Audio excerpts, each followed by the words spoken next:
This is Undaunted.Life, a man's podcast. I'm your host, Kyle Thompson. Let's get into it. In their case, the God of this world has blinded the minds of the unbelievers to keep them from seeing the light of the gospel of the glory of Christ, who is the image of God. That is 2 Corinthians 4:4. Guys, as always, we start out with thank you. We are so thankful to you, our donors. If you wonder how we're able to pull off things like this show, it's because we have donors hooking us up on a monthly basis. We're so thankful for you guys again. Also want to remind you, I'll keep reminding you until it actually comes to pass. May the 17th, that is Friday, May the 17th, I will be live presenting at Church of 1122, their main campus, the San Pablo campus. That is at 14286 Beach Boulevard, number 2 in Jacksonville. I will be presenting my Defeating Pro-Abortion Arguments talk. It starts at 7 o'clock. There's no food. There's no childcare. But again, this is an acceptable presentation, I guess. You know, I would say probably certainly 16 and above, but maybe even like 12, 13, 14 years old or above. But this is a presentation where I'm going to equip you to deal with the top 18 pro-abortion arguments. And we are in an election season, and we're in an election season where a lot of people are talking about the abortion topic. And so you do not want to miss that. Again, May the 17th at 7 o'clock. Make sure you are there. And I want to give you a quick update on the Joby Martin book giveaway. You guys showed up like super big. Okay. So I had already recorded Tuesday and Thursday's podcast of last week, and I just did the Joby Martin book giveaway thing at the beginning of each one of those episodes. And within like less than 24 hours, all 65 of the books that I basically had were accounted for by y'all's donations. And so you guys definitely showed up big. But I worked with Joby and his team. He's got a fantastic team over there, and I worked with Joby. And here's the thing. Anyone that gave last week, so you gave at least a minimum of $30 donation. You gave to support not only Undaunted.Life, but the Hope Pregnancy Center here in Central Oklahoma. We are going to get you a signed book from Joby Martin, okay? So give me just a little bit, okay? So just be patient with me. Even if you were one of the first people, like Tuesday morning at like 5 a.m., which is when our first donation came through, just be patient because we want to send all these out around the same time. And so we don't want to like be going back and forth to the, post office a whole bunch of times. But I'm going to be getting some more books from Joby. We will get books out to you guys. And I think like the final total is still kind of coming in, and I'm recording this a few days before this comes out, but it's going to be over $5,000 total that we raised. And guys, I just got to tell you, any fees or any shipping and all that stuff, that's going to come out of Undaunted.Life's end. We want to do everything that we can to equip men to push back darkness. And we also want to push back the darkness and scourge that is the genocide happening to the unborn. And the way that we do that is by supporting things like the Hope Pregnancy Center in Central Oklahoma. And so thank you all so very much for donating. Again, we'll get you your books in the next few weeks. Just be patient with us. And thank you again to Joby Martin and his team. Because again, guys, like sitting there and like signing all these books, like it takes a lot of effort. And here we are, like thinking 65 books would take a while to get taken advantage of, or that sounds bad, but you get what I'm saying. Like these 65 books, I thought it might last a little bit, and it didn't even last a day. And his team is being so great and so generous to make sure that we get more books. And I was even just going to go buy a bunch more books, but then it was going to really affect the amount of donation that we were going to be able to give to the Hope Pregnancy Center. So I'm just so thankful for all of you in participating with that and with us. So here, let's move on to the quick hitters. These are the quick hitters I'm going to be covering today. The Biden administration nuking Title IX by making gender identity the same as sex, a leftist Christian activist supporting the anti-Semitic displays at Columbia University, the Biden administration quietly making it harder for the swamp to be drained, and an 18-year-old Idaho man being arrested before carrying out a suicide attack on Christian churches in order to support ISIS. Excuse me. But before we get into anything else, I do want to talk about a story. I've had a lot of people ask me to talk about this. I've done my own research and behind-the-scenes stuff to make sure that everything in this story is on the up and up. But I want to talk about what's going on currently with Ryan and Valerie Watson. So as of the recording of this, I'm recording this several days in advance. Some of these details are going to be updated. Their situation is going to potentially be updated, but it's making national news now, and for good reason. But the whole thing with a story like this is it makes the national news last week, but then you go into the weekend, you come into Monday, and now it's Tuesday, and you're like, okay, you forget about a story like this. But Ryan and Valerie Watson, they went on a group trip to celebrate their 40s, like everybody turning 40. They did a group trip to Turks and Caicos. So that is a British territory in the Caribbean. And so I'll speed the story up a little bit, and I'll just basically flow off the top of my head with the details. So the duffel bag that Ryan Watson traveled with is the same duffel bag that apparently he used during deer season. And so he had some loose, apparently there were 4 loose 6.5 Creedmoor rounds in his bag. So he makes it out of our country through TSA. They don't notice that the 4 rounds are there in his bag. He gets into Turks and Caicos, And they claim that they don't notice that the 4 rounds are there in his bag. So he's there for, a week, and they're spending, him and his crew are spending thousands, if not tens of thousands of dollars, having a good trip. And then on their way out, right? So they're at Turks and Caicos, they're trying to fly back to the United States. Ryan and Valerie Watson are arrested. Because in the country, it's not a country, but in the territory of Turks and Caicos, you can't have ammunition, right? And so I don't know what their stipulations are on weapons, but obviously if they're criminalizing ammunition, you can imagine what they are with weapons. And so they arrested them for possession of this ammunition. And the minimum sentence for this crime in Turks and Caicos is 12 years in prison. 12 years in prison. Now, the country, I keep calling it a country, Turks and Caicos, a territory, they didn't have to arrest Valerie Watson. They could have let her go on, get home to her family, get home to their young children, right? And by the way, this is a couple that live in my city, in Edmond, Oklahoma. I know a ton of people that know this couple. I do not know them personally, but I'm 1 degree of separation from them by 150 different people. But they held her to put pressure on Ryan, who owned it from the very beginning. Yes, those are my rounds. That's my hunting bag. I'm so sorry. I didn't mean anything by it. I wasn't going to leave them. I'm so sorry. But they held her in jail, thinking it would put pressure on Ryan, but they did eventually let Valerie go. And since this all kind of first started and went down, Ryan has been able to post bail, but he doesn't get another court appearance until June. And again, he stands to serve a minimum of 12 years in prison for a whoopsies, for a whoopsie daisies. Right? So I have spoken with people very close to the Watsons. We are working to get Ryan on the show to tell his story, to give his side, because he's doing these media appearances, but he's only getting 90 seconds, maybe 3 minutes to kind of talk about their story. I think they've been on, Fox News and the Today Show or some of these different shows and things like that. And they're going to be on more things like that. But he's not really having the opportunity to give a full-throated discussion of the story. At most, you'll get a news story where it's the entire segment might be 3 or 4 minutes. And so we want him to be able to give his side. His attorneys are telling him, not to make a big deal about this, but it's no, screw that. We're going to make a big deal about this. We're going to scream this from the rooftops. And so I want to bring you as much information on that story as it comes in. Again, I'm recording this several days before this comes out, so by the time you're hearing this, the story could change entirely. I do have a link in this episode to a story that was done by NBC Boston. That was the first kind of larger media entity that did an exclusive story on this, and I also have a link to their GoFundMe page. Again, I have to be very careful with GoFundMes and different things like that because, I link to one person's GoFundMe and then another person's like, hey, my grandma's leg fell off. You want to, support this GoFundMe? So please don't send me your GoFundMe stuff. This isn't going to be the GoFundMe podcast, but they are acquiring tens of thousands of dollars worth of bills, not only just legal bills, but some of the other different things that are going on in this situation. So we want to do what we can to point them out, or to help them out rather. But I do have some quick thoughts on this before we get to my main subject matter for today. A couple of quick thoughts, because a lot of things can be true at once. We can feel bad for these people, but my first thought is make sure you know what's in your luggage. I mean, that's on you, okay? And so if you travel with ammunition or with firearms, you've got to be very, very careful. I had a member of my family who was in his 80s at the time that would use the same luggage that he would use for road trips to go on a flight to Hawaii, and he had a pistol there. And they treated my 80-something-year-old family member like he was a terrorist, right? But, he had a loaded pistol, revolver in his bag. You got to know what's in your luggage. Also, I really think that Americans need to stop going to other countries and expecting everyone there to adhere to American laws and American ways of doing things. You can think this is a really dumb law, and it is, but it's their law. They get to make their law. Do we take kindly when, British people or Japanese people or Brazilian people or whatever come to this country and they're like, yeah, your laws are stupid? It's well, you're here. So either do the laws our way or go back, right? You don't have to be here. And so Americans, because I've heard a lot of complaining around the story, oh, this is stupid. This isn't the way to do it. He should have freedoms. Well, right. He has freedoms here, though. He's an American citizen, not a citizen of that territory. And again, ignorance of the law is no excuse. Right? So this sounds like I'm ragging on him. I'm not. I feel really, really bad for this family. I'm just giving all you guys a warning. I talked to some guys that prepare people before they go over to really, really serious places and, hey, what should they have in mind for different travel advisories? And you can't just get someplace, break their law and be like, oh, well, I didn't know any better.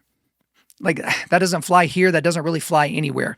But to kind of shift a little bit, we need to realize that the TSA is an absolute joke. The fact that you have to sit in line at security and take your shoes off and take your belt out and, take your laptop out of your bag and all that, it's ridiculous because the TSA is worthless. The TSA in America should have found those rounds before he even left. And guess what? I'm assuming they flew out of Oklahoma. It would have been no big deal. They would have just thrown the rounds away. No big deal.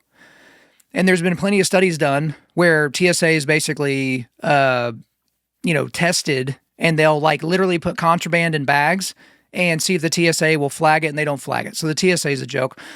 Also, here's something to all of you.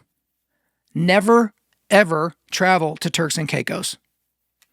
If you've got a family trip or a trip planned to Turks and Caicos right now, you cancel it. And you send off an email to the main government or the governor of whatever place where this couple was, and you tell them exactly the reason why. And the reason why I'm saying that is because over 90% of how Turks and Caicos stays a territory is because of tourism. They used to be like the salt capital of the world, or at least of the Caribbean, and they were really, really well off. But now it's tourism.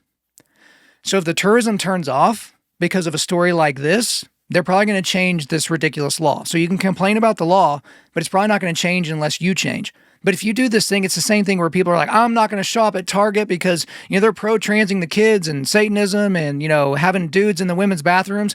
And that lasts like a weekend. And then it's like, oh, but I really like the lipstick from Target, and so I'm going to go there. Or they really have the salsa. It's like, okay, you're either going to be about it or you're not going to be about it. Okay? And so in a situation like this, Turks and Caicos can suck a big fat one as far as I'm concerned. Okay, there are other places to go. Go to Hawaii. That's America. And when you're on the beach in Hawaii, you're not really going to know the difference between being there versus somewhere in the Caribbean. And the last thing that I want to talk about in terms of this before we get to the main subject matter is, guys, have you some friends willing to come get you if you're in a tough spot like this family is? Because let's just say, I'll pick my words carefully, I sent this story to some fairly serious dudes, and I was like, hey, if I'm ever in a situation like this, hopefully you remember how your nods work. And they basically, all of them were like, yeah, man, no factor. We got you. You got to make sure you have people like that in your life. This story was kind of a learning lesson for my wife and I. Not really a learning lesson, but it was just a reminder for my wife that, hey, if we ever get into a pinch, here's the names of the people that it's going to be important for you to make sure that you connect with. Remember these names. I'm going to keep repeating these names because here's the list. Here are the movers. Here are the shakers. Here are the people that have the power of the pen, the power of the phone, and they can get some action done. Okay? And some of those people are working in this particular situation. And so if you don't have people like that in your life, spend some time getting after it. All right. We're going to move on to talking about Richard Dawkins. Okay. So Richard Dawkins is one of the most famous people on the planet for something that he doesn't believe. So typically people are famous for things that they do believe in. Richard Dawkins is famous for not believing in something, and that something is God. And so he is a very ardent atheist. He is, a world-renowned scientist as well. But the only reason anyone knows his name is not because of the work he's done in science, but it's because of the way that he attacks really any religion, but specifically Christianity. If that name sounds familiar, he's one of the four horsemen of modern atheism. So you've probably heard of Richard Dawkins, the scientist, Sam Harris, the scholar. You have Daniel Dennett, the philosopher, and then you have Christopher Hitchens, who I'm not sure what he did, but he just sounded smart because he was British. Now, Hitchens died in 2001, and Daniel Dennett actually just died on April the 19th. And so I guess neither one of those guys are atheists anymore. So they kind of effed around and found out, didn't they? So they spend their entire life telling people how ridiculous this is to believe in the spaghetti monster in the sky. And then they met him. And I don't think they had the right words to say whenever they met him. So there's still time for Dawkins and Harris. So I guess we can pray for Sam Harris and Richard Dawkins. But Richard Dawkins recently went on LBC, which is called Leading Britain's Conversation. It's just a show. And he did an interview with a gal named Rachel Johnson. And they were talking about Christmas and Easter and really the overall role of Christianity in British life. Because if you know anything about what's happening in the UK and really in Europe at large, the people that are attending any type of service, like Christian service, is plummeting. People that hold to any type of a faith in Christ, that is absolutely plummeting. And so on this show, I think I can't forget how long the actual interview was, but there was a snippet where Richard Dawkins makes a stunning admission, and that went viral. So let's go to the clip here. Well, I must say I was slightly horrified to hear that Ramadan is being promoted instead. I do think that we are culturally a Christian country. I call myself a cultural Christian. I'm not a believer. But there's a distinction between being a believing Christian and being a cultural Christian. And so, I love hymns and Christmas carols, and um, I sort of feel at home in the Christian ethos. I feel that we are a Christian country in that sense. It's true that statistically the number of people who actually believe in Christianity is going down, and I'm happy with that. But I would not be happy if, for example, we lost all our cathedrals and our beautiful parish churches. So I count myself a cultural Christian. I think it would matter if we, certainly if we substituted any alternative religion. That would be truly dreadful. Well, which brings me to my supplementary point, which is that, as we know, church attendance is plummeting, but the erection of mosques across Europe, I think 6,000 are under construction, and there are many more, are being planned. So do you regard that as a problem? Do you think that matters? Yes, I do, really. I mean, I have to choose my words carefully. I mean, if I had to choose between Christianity and Islam, I choose Christianity every single time. I mean, it seems to me to be a fundamentally decent religion, in a way that I think Islam is not. I think you're going to have to explain why you say that, Professor Dawkins. Why is Islam fundamentally not decent like Christianity? Yes, I mean, the way women are treated. I mean, Christianity is not great about that. It's had its problems with female vicars and female bishops and things. But there's an active hostility to women, which is promoted, I think, by the holy books of Islam. I'm not talking about individual Muslims, who, of course, are quite different.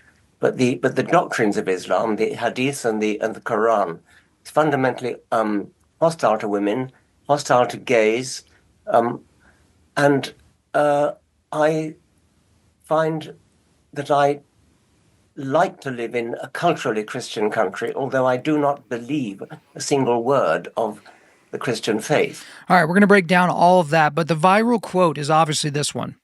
I do think that we are culturally a Christian country. I call myself a cultural Christian. I'm not a believer, but there's a distinction between being a believing Christian and a cultural Christian. So here's a couple things about that quote. First thing is he's said before that he's a cultural Christian, and so there was kind of like a big tidal wave of Christians almost like claiming victory. But apparently there were articles back in the day where he called himself a cultural Christian, so I guess we can just say he's called himself that before. This wasn't the first time. He's probably wondering, like, why is everybody freaking out that I'm saying it now? Another thing about this particular quote is he's absolutely right. There is a large distinction between being a believing Christian and a cultural Christian. Because a cultural Christian, or it's kind of like what I was talking about last year when I talked about country music theology. These are people that culturally are Christian, right? So culturally they would say, yeah, I believe in God, I believe in Jesus, I believe in the Bible, I go to church, it's that I listen to country music, I vote Republican, somewhat often, so I'm a Christian, right? I was born in Oklahoma, so I'm a Christian. It's that type of thing. That's cultural Christianity. Then there's believing Christianity, which is where you put your faith in the sacrifice of Jesus on the cross for the propitiation of your sin debt. That's quite a bit different, right? It's the difference between someone getting up and just generically thanking God when they win an award versus thanking Jesus for his sacrifice on the cross so that we could be made righteous before an all-righteous and all-powerful God, right? But there's some other very, very important things to note in this very, very short clip. First, he said, I feel at home in the Christian ethos. So ethos is basically just a set of, ideals and beliefs that characterize a particular community or a particular ideology. And so Dawkins admits that he likes the benefits of Christian culture, which all of us do that live in the West. We all love the benefits of it, whether we take it seriously or not. He feels comfortable and protected inside of the bosom of the Christian ethos. Essentially, he wants creation without the creator. Because Christianity and a society that is built on a Judeo-Christian ethic is a great society to live in. It's a capitalist society. It's a society that values human beings, not unborn human beings. We couldn't possibly go that far. But in general, we value human beings, and we think that inherently individual human beings have rights. Where do you think that comes from? Doesn't come from Darwin. It certainly doesn't come from any type of evolutionary or humanistic point of view. Also, he said that he's happy with the fact that the number of British people professing faith in God is going down. He loves that, right? That's partially due to him, right? But he still laments that there are downstream consequences to that. And some downstream consequences like, cathedrals and churches might go away. And, he talked about, I love, hymns and Christmas carols and things like that. But it's like, have you ever taken the time to look at the lyrics of those songs? Who do you think they're singing about? The son of the God that you think doesn't exist, right?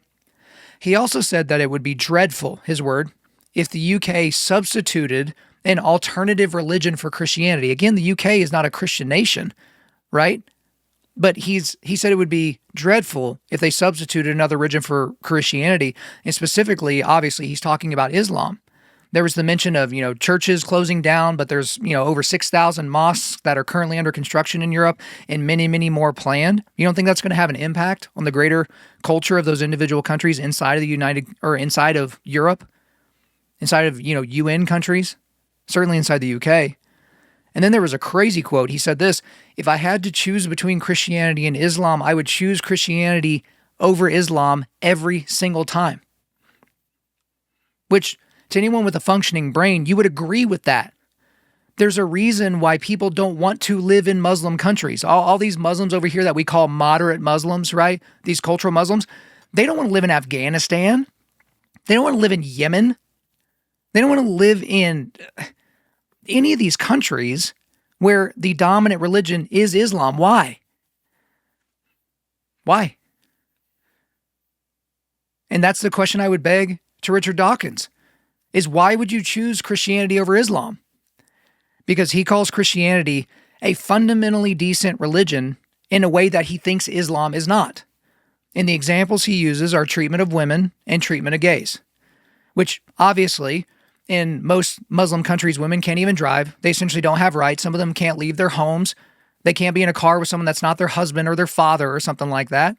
And if you're gay, like this Queers for Palestine stuff, okay, go over there and wave that sign and you will be flying off the top of a building before lunchtime.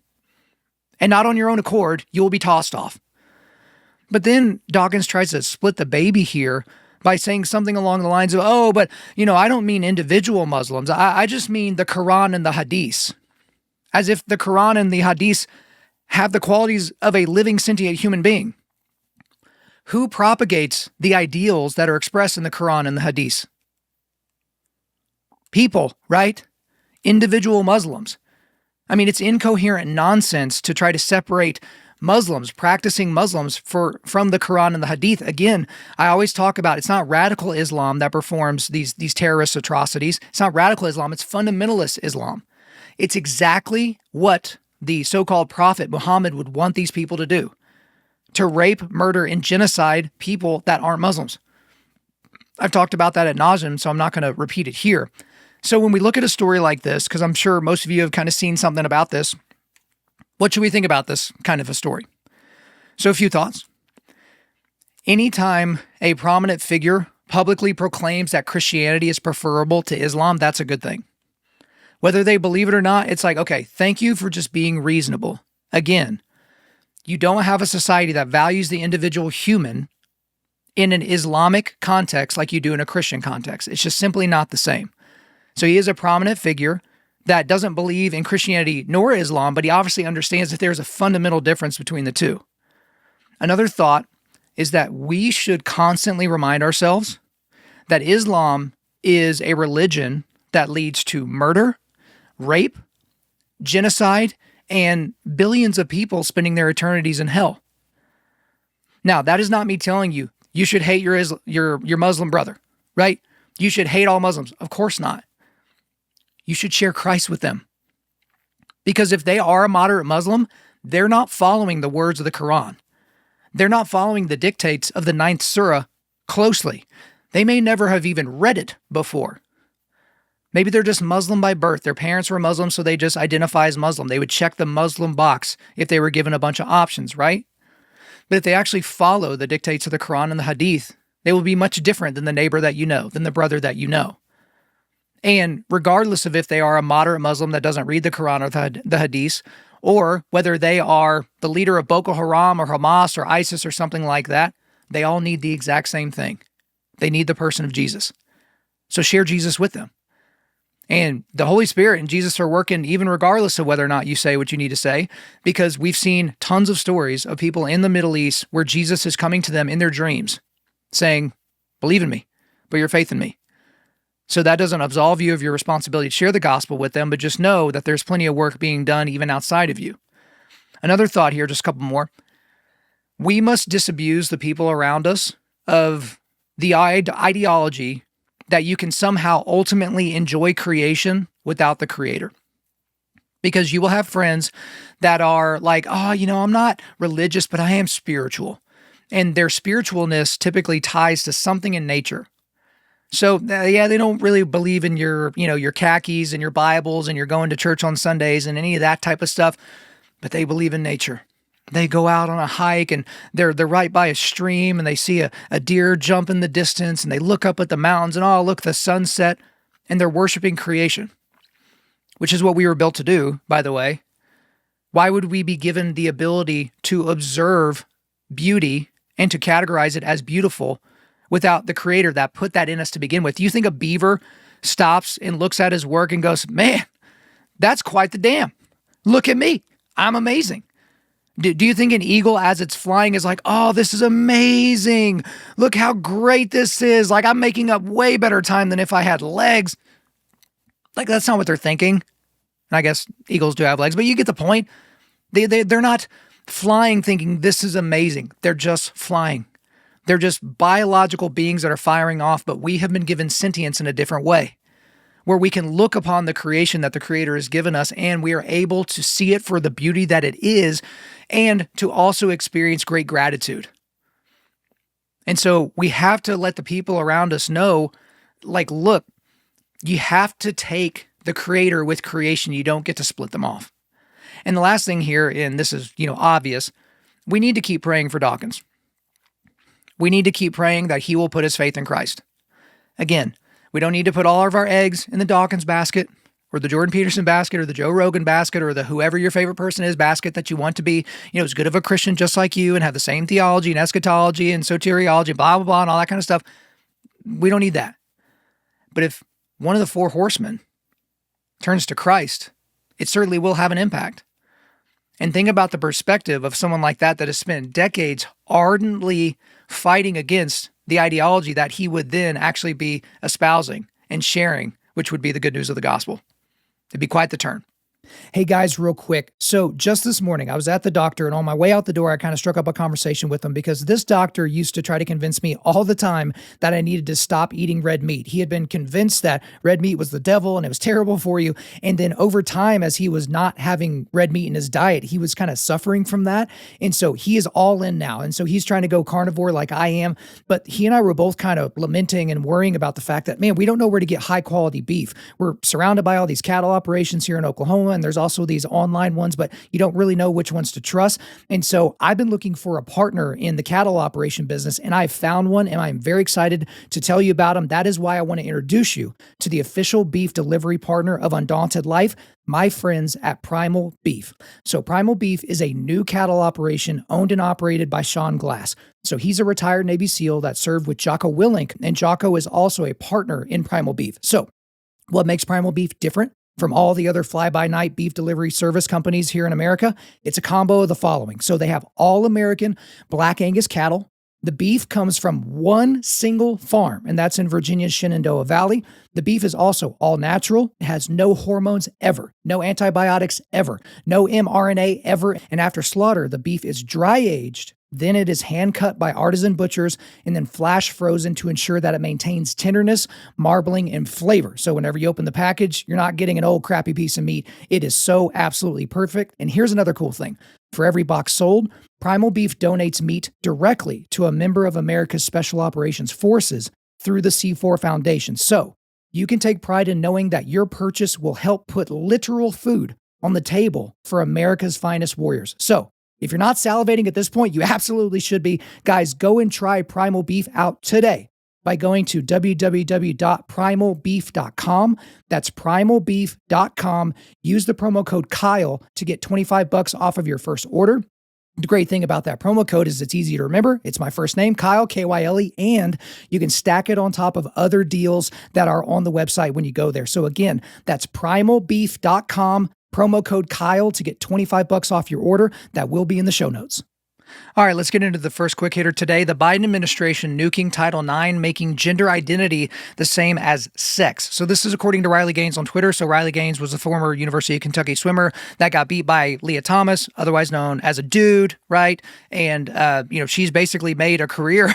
She has over 1 million followers on Twitter right now just because she's pointing out basic biological fact. But she actually tweeted this out on the 19th to give us an idea as to what was going on. The Biden administration has just officially abolished Title IX as we knew it. Now, sex equals gender identity. In a nutshell, the new rewrite means men can take academic and athletic scholarships from women. Men will have full access to bathrooms, locker rooms, etc.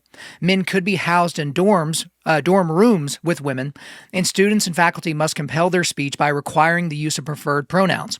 If the guidelines above are ignored or even questioned, then you can be charged with harassment. And so those details were released on a Friday afternoon. Now, as any of us know with any type of media training, if you don't want something to be in the news cycle, you release it late on Friday, right? Friday afternoon, basically you miss it on the news cycle through the weekend, and by Monday, no one talks about it anymore. Now, there was no congressional approval for this. Obviously, this was just Joe Biden, basically waving his pen and saying this is what's going to happen. And a couple of other changes that weren't elucidated there by Riley Gaines, who will likely be coming on the show here soon to talk way more about this. But some other things is that these kangaroo courts will be back on college campuses if this goes through. Okay, so what I mean by kangaroo courts is before Trump nuked the old, Obama Title IX changes, if a girl alleged sexual assault or rape on a college campus, that charge would be adjudicated by someone that works on campus. Not the police, not a detective, not a jury of your peers, not a judge, but some person that works in some office at a university. And so imagine that. And here's the other thing. Is the person that was accused of doing the sexual assault, they would have no due process. They could not face their accuser, and they could not present their case. They would basically take the accuser's account and then make a determination as to whether or not the student could stay on campus. And there are men's lives that have been destroyed by evil satanic women that have claimed sexual assault, and they just made it up. Because maybe it was a bad date, or maybe they broke up, or maybe they're just like, I would like to destroy a man today. Does that make me a misogynist for pointing that out, or does it make it literal? Because these women would lie. They would lie and say they were sexually assaulted and raped, and then guys would be kicked out of school, and they would get an X on their transcript, which basically, if they apply somewhere else, they would have to check on as to why that X is on their transcript, and so it affects their ability to get anywhere and finish their degree. Some of them lost scholarships. They lost, maybe they had athletic rides or they had academic rides. They would lose those things because of some stupid woman that just decided, well, I'm in control and I'm in power. And that's what the Title IX change, what this could be added back in. This is where these young men will be exposed. Now, I will tell you, young men, if you don't sleep around in college, you're probably not going to run into one of these kangaroo courts. But if you do the college thing, which is getting drunk, not going to class, and sleeping with random hoes, one of those random hoes might later regret the fact that she was kind of whorish in her behavior, and the way she's going to take it out on humanity is by screwing you over, right? So that could be coming back with all this Title IX stuff. Another thing is all K through 12 schools, all of them that are taking federal funding, they will have to abide by this. That could possibly include your private school that you send your kids to, guys. So you need to check. Because basically all public schools take federal funding, but there are private schools, Christian schools, parochial schools that somehow take federal funding as well. And if you take the federal funding, you will have to abide by this. So all the trans nonsense, all the non-binary nonsense, all the pronoun stuff, you're going to have to do that at your kid's school. And if you have a kid going to a Christian school and they accept federal funding, you have to demand with the board or with the people that lead that entire school to get rid of the federal funding. Hey, just increase tuition on every single family across the board, because that is way better of a scenario than having to deal with all of this nonsense. Now, this will assuredly be challenged in the courts, so we'll just have to see where it goes, but I'm going to go to my big takeaway here. Somehow, women will still vote Democrat. It is absolutely incredible.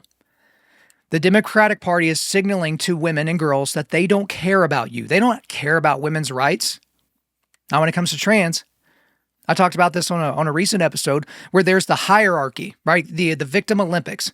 And women used to be at the top of the victim Olympics. And then intersectionality was invented. And it's like, oh, well, you're a Black woman or a Latinx woman or, a Native American woman, right? And then that was higher. And then if you were a lesbian Native American woman, that was another level of intersection, which kind of moved you up the victim Olympics hierarchy, right? But nobody is higher than trans right now in terms of the left. Nobody is higher. Because again, they are giving rights to men to the detriment of women. And I don't mean just the detriment of they're losing some swimming competitions, which is bad enough. You work your whole life to win a race and then it's won by a dude and the dude gets the trophy. Like, that's not right. That's not fair. But there are men that are in women's spaces, men in women's bathrooms, men that are showing their genitalia to women. And it's basically like, just kidding, I'm trans, as they're watching them undress, right?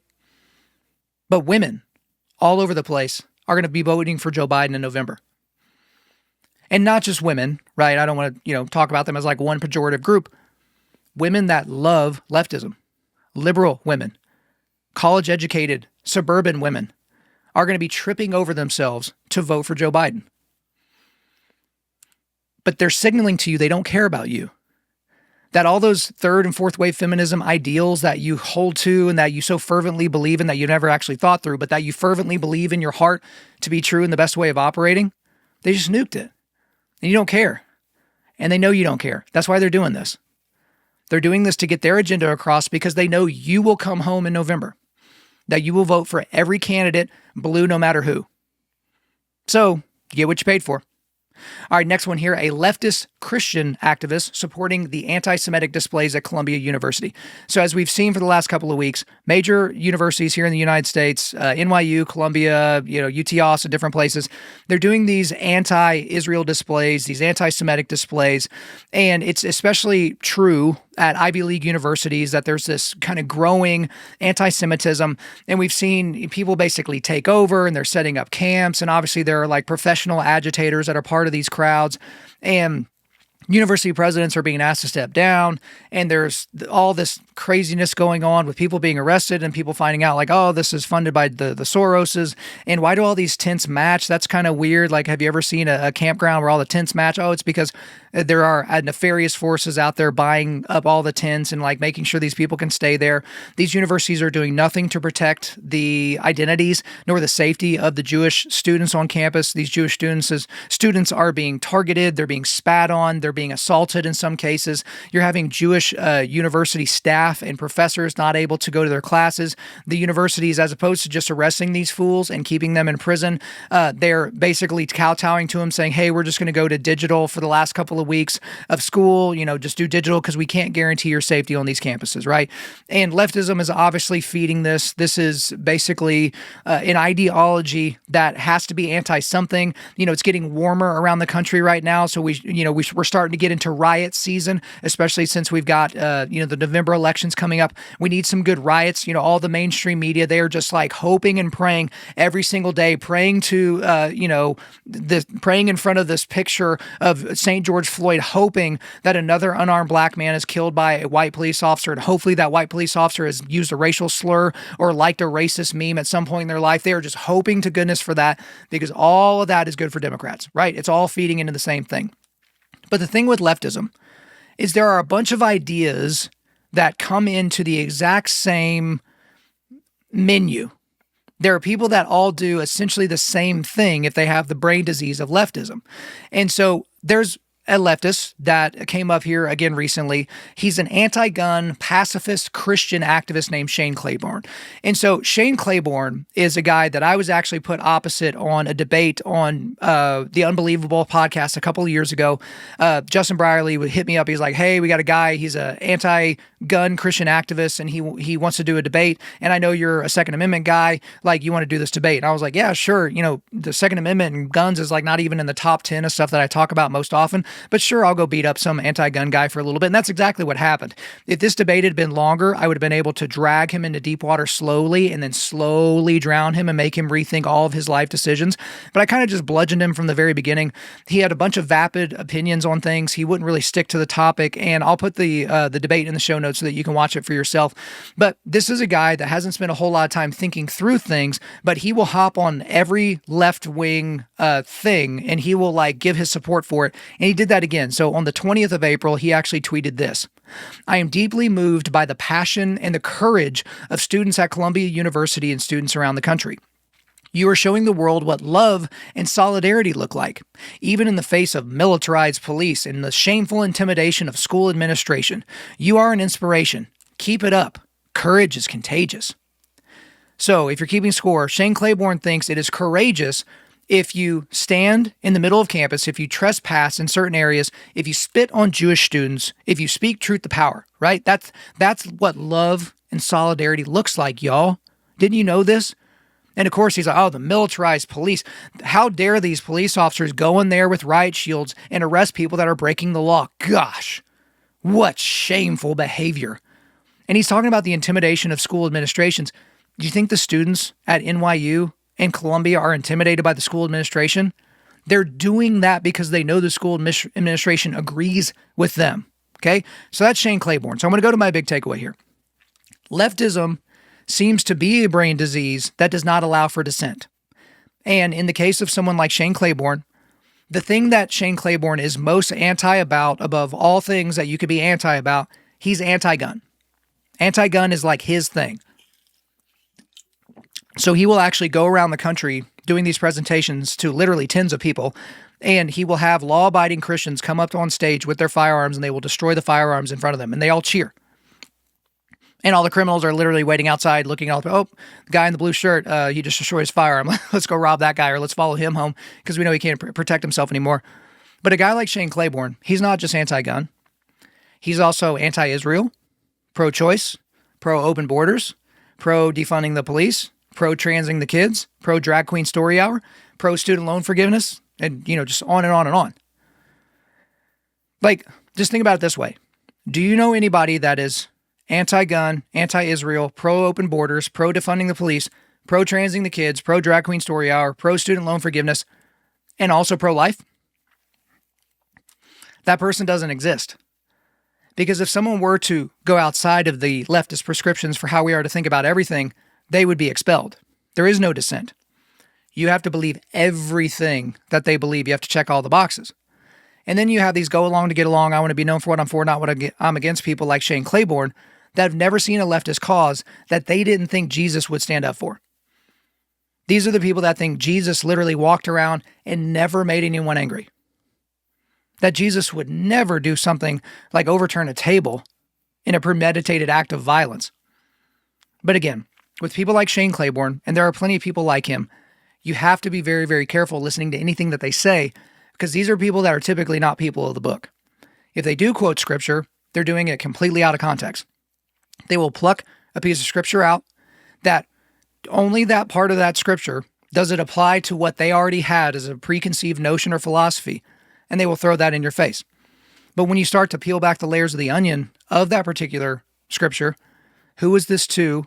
What's the context that it's in, and what people group is it affecting most directly, you realize it doesn't really go along with anything that they said. So we always got to be careful with that.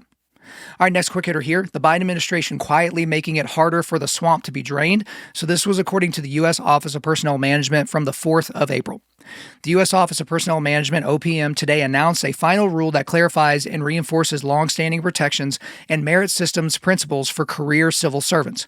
Career federal employees deliver critical services for Americans in every community, said OPM Director Karan Ahuja. We'll just say Karan. That's Kiran, by the way. Okay, there you go. This final rule honors our 2.2 million career civil servants, helping ensure that people are hired and fired based on merit and that they can carry out their duties based on their expertise and not political loyalty. The Biden-Harris administration is deeply committed to the federal workforce as these professionals are vital to our national security, our health, and our economic prosperity, and much more. So I'm going to go right to my big takeaway on this one because this might seem like a pretty obscure story. Let me translate this for you, and I'll put the entire thing that the OPM put out there in the show notes. You can read it for yourself. but let me translate this. The Biden administration is making sure to make it harder to fire unelected government bureaucrats and other useless employees just in case they don't win in November. They're doing this preemptively because one of the things the Biden administration has done is to make the hiring numbers look better. They're creating a bunch of government part-time jobs to increase the stats, the employment stats. So there's all these part-time workers basically not doing anything, wasting American taxpayer dollars. And that's been part of the plan to make the Biden administration not look so crappy. So that's part of the plan.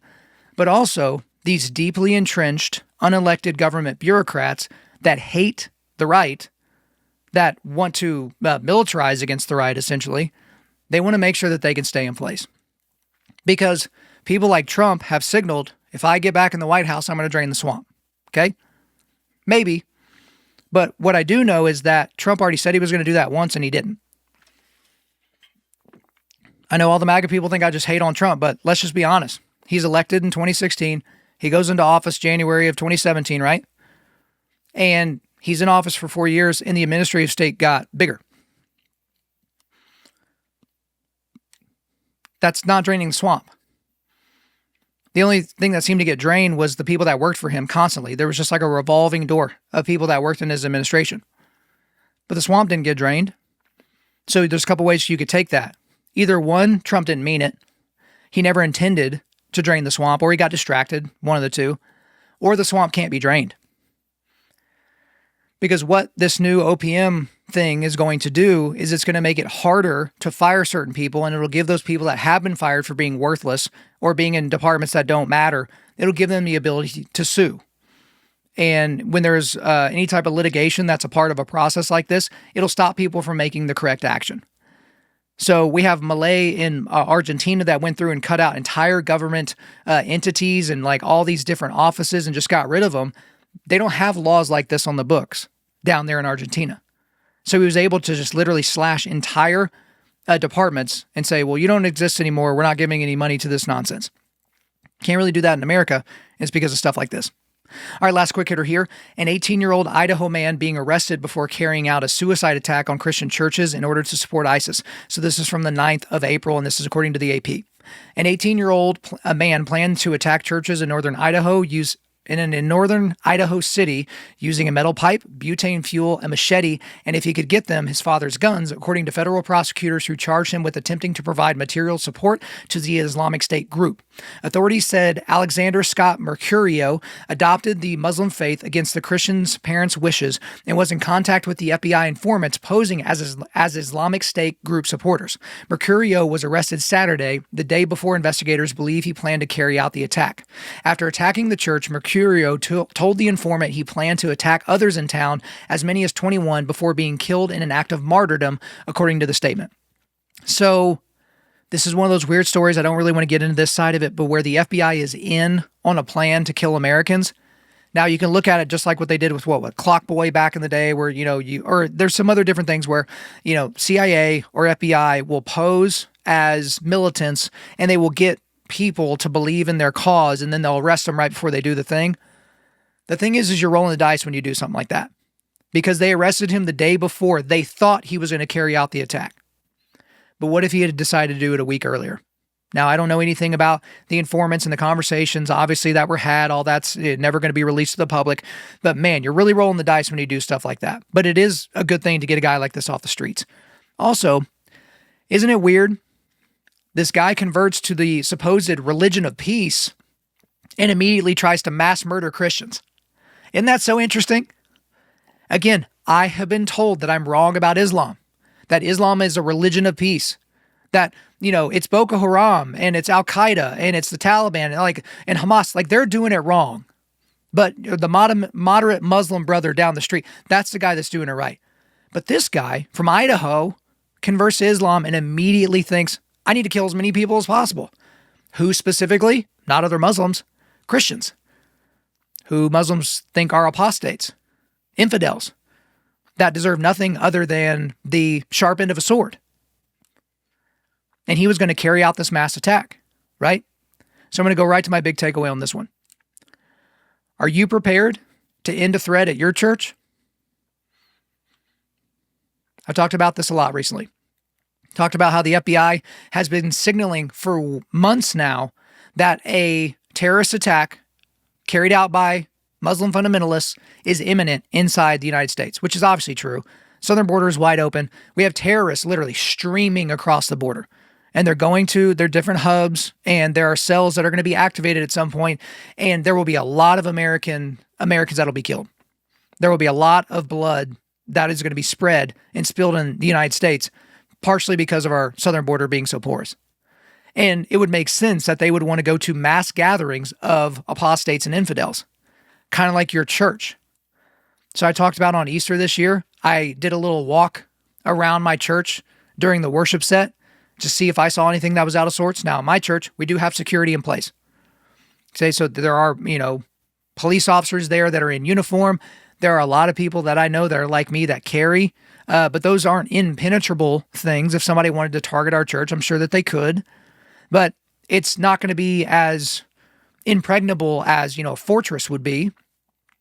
But the thing that I don't understand with people is they think that there's some sort of a force field around their church. Church administrators are like, we don't need security. We have God. And I don't mean to belittle relying on God. Certainly not. As a Christian, I think that would be foolish and heretical. But there are satanic people. There are people that are driven by demons that would love for you to think that way. Because if that were true, then there would never be a church where there would be a mass shooting. And there's certainly been mass shootings at plenty of churches. And unfortunately, the number of churches that will experience something like that is only going to go up. We don't see that going away until rapture, right? Until Jesus comes back. We're not going to see something like that. And so for you have to think about it this way. Let's say you're at a church that has somewhere between no security presence at all and they've got like super security presence. The security is not always going to be in front of you, in between you and the wolf. And so if you are in front of the wolf, you have to be thinking not only what could potentially happen to you, but what's going to potentially happening to the people behind you. And if you've heard me talk like this before, I'm not trying to be unique. This is a drum that I'm just going to keep beating. Those of you that don't like firearms, or you're a pussy and your wife basically tells you whether or not that you can have a firearm or carry one, you need to be thinking through that a little bit. Because do you really want your only defense against a potential wolf or potential perpetrator to be your little bitty wrists and your soft hands? Because I'm going to tell you right now, a bullet's going to be a whole lot better for them than your wrists and hands are going to be for you. And you will fall to the level of your training. You don't know how to fight anyway. Why would you not want a force multiplier on you? Oh, but that's crazy, and I don't want to do that, and I don't want my kids to think that I'm scared. No, you want your kids to know that dad's prepared. That dad hopes to never use this tool for what it was intended to be used for. Every day that I carry, I'm hoping that I get to just take my pistol back out and put it back in its place. I don't want to fire that today unless I'm at the range. I certainly don't want to fire it at church, because if I'm pulling my pistol at church and firing it, it means something has gone horribly wrong and people are already probably dead if I have to get to that point. But you need to be prepared. And I don't just mean physically. Yes, you need to be carrying in a way that's comfortable for you. You need to practice with pulling that firearm out of concealment and getting it on the target as quickly as possible. Yes, you need to have some muscle memory. Yes, you need to do some live firing at the range, and you need to do dry firing. Yes, you need to be prepared physically to where if something goes wrong with your firearm, that you have a secondary weapon. Maybe it's a fixed blade. Maybe it's jiu-jitsu. Maybe you're using your hands and feet. Maybe it's Muay Thai. Maybe it's something like that. You got to be prepared to fight in all those situations. But you also need to be prepared mentally. Because all that training's fine. Live firing, dry firing, rolling, boxing, all that stuff's fine. But if you have not mentally come to the place where you would be okay with using your physicality to end the life of someone else that is planning to hurt innocent image bearers of God, then all that training's kind of out the window. Because you don't want to wait to make that decision in the heat of the moment, right? You don't want to be in the heat of the moment and be thinking to yourself, okay, am I actually going to pull this pistol and shoot somebody with it? Oh my gosh, you might be dead by the time you get done thinking about it. You want to put yourself in those scenarios. I told you, I'm kind of crazy. Like if I don't fall asleep immediately, I'm running scenarios in my head of what if someone breaks in this part of the house, or as you're, walking through a mall or something like that, you're making sure you know where the exits are. You're kind of looking around, seeing if anybody looks suspicious or weird. You have to put yourself in those scenarios. And again, when you're in the heat of the moment, you can't be the guy like, oh man, vacillating back and forth and I'm not really sure. You need to make the decision. I am willing to use this firearm to end the life of someone that's trying to end innocent lives. I'm going to be the person that tries to stop that. Whether you're successful or not, that comes down to the situation, right? But you have to make that decision. Hey, if I'm in a place where I'm unarmed for whatever reason, I am willing to use my hands and feet and everything else around me to try and take out the person that is trying to take out innocent image bearers of Christ, or innocent image bearers of God. I'm going to be the guy that stands in the gap. I'm not going to be the guy hiding. I'm going to be the guy that's going to risk my life and my personal safety to protect and save others. Are you prepared to end a threat at your church? If you were in the crosshairs of this Mercurio guy in northern Idaho, would you have been ready?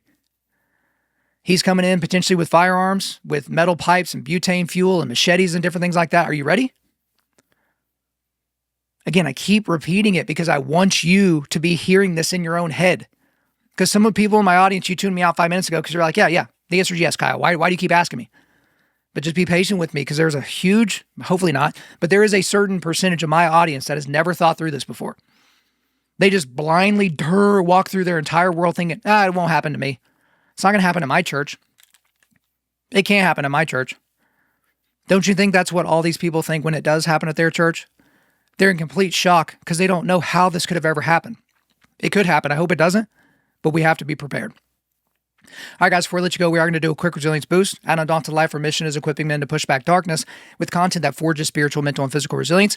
In the show notes, I got links to our donation page. Again, guys, if you want us to keep putting out content like this, you got to make sure that you hop on board, become a monthly donor, and then I've got all the links to everything I talked about in the main story and the quick hitters. Thank you guys for listening to this episode. Wherever you're listening to this, please subscribe, rate, and leave us a positive 5-star review. If you want me to come speak live at your event or on your podcast, just shoot me an email to info@Undaunted.Life. That's info@Undaunted.Life. Follow us on Instagram and like us on Facebook, and check out our website for everything else, including how to donate to keep more content like this coming your way. Just go to www.Undaunted.Life. Also, we want to thank the band Holy Name for allowing us to use their music for our content. The music on this podcast is their song Perpetua, which is off their self-titled debut album on Face Down Records. The links are in the description. I'm your host, Kyle Thompson. Remember, keep pushing back darkness, keep forging spiritual, mental, and physical resilience. Keep seeking the Lion of Judah.